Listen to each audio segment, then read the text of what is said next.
Good morning, Hurricanes. I'm Sarah Davidson. And I'm Lila Vargas. Coming up, we'll be looking at this year's new coming theme, some clubs, fundraisers, and a glimpse into the SpiderMan universe. Now let's get things started, Hurricanes. Cain Student Council has announced this year's new coming theme. It is Under the Sea. Thanks to everyone who voted. We'll have more information and details coming soon. Dress like a circus on Friday the 28th to tame the tigers for our next football game. Students, if you're interested in peer tutoring and helping those around you become better, then you can email Ms. Cressetta or stop by room 1035 today for more information. And now we go to River, who's giving us a glimpse into the SpiderMan universe. Breaking news, Spider-Man saves the day again. Welcome to Character of the Month with River Halloran. Today we're going to be talking about Spider-Man. Now we all know Peter Parker as Spider-Man, but today we're going to be talking about Miles Morales. He was a normal kid before he was bitten by a radioactive spider, stolen by his uncle from Oscorp. And yes, his uncle did appear in Spider-Man Homecoming, so he does exist in that universe. This is in a time where Peter Parker is actually dead. Luckily, he runs into a Peter Parker from an alternate universe, who ends up giving him permission to be Spider-Man, which leads to him actually getting some mentorship and training from the real Peter Parker. Miles is extremely competent as a Spider-Man, especially looking at his age. He's still in school, but if you remember, so is Peter when he started off as Spider-Man. Miles will be starring in a new movie, Spider-Man Into the Spider-Verse, swinging into theaters this Christmas. Wow, River, that was so cool. And students, if you want to see more content like that, River will be introducing a short segment on our YouTube channel every month.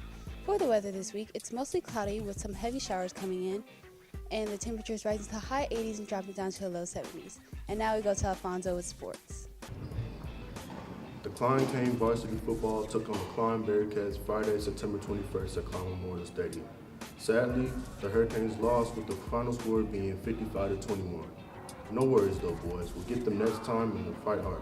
The Cain swim team is having the Purple vs. Silver intra-squad meet this Saturday, September 29th. Come out and support if you would like to see your fellow Hurricane swimmers go against each other. Thank you, Alfonso. Cain Wrestling will be having a Chick-fil-A Spirit Day on October 19th from 3 to 8 p.m. It will be at the Glenlock Village location. Give the person who takes your order a flyer or tell them that you're there to support Cain Wrestling. Cain's Fishing Club sent a team to competition for the first time this weekend. They competed against 260 other teams and represented Cain well. Great job, you guys. Come join Cain's very first badminton club. The first meeting will be on September 26th from 3 to 3:30 in room 1212. Everyone is welcome, so be sure to bring your friends.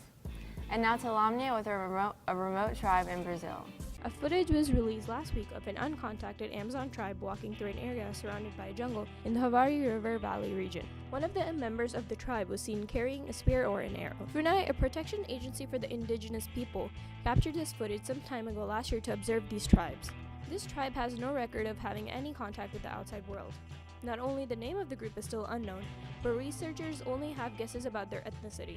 The Havari River region is home to 8 contacted tribes and 11 confirmed isolated tribes, FUNAI said. For research reasons, FUNAI had to travel more than 111 miles by boats, trucks, and motorcycles and then walk 74 miles on foot through the rainforest to reach the region where the tribe lived. There are more than 100 tribes that are isolated, according to Survival International. Experts have advised not to make contact with them and allow them to decide their own fates.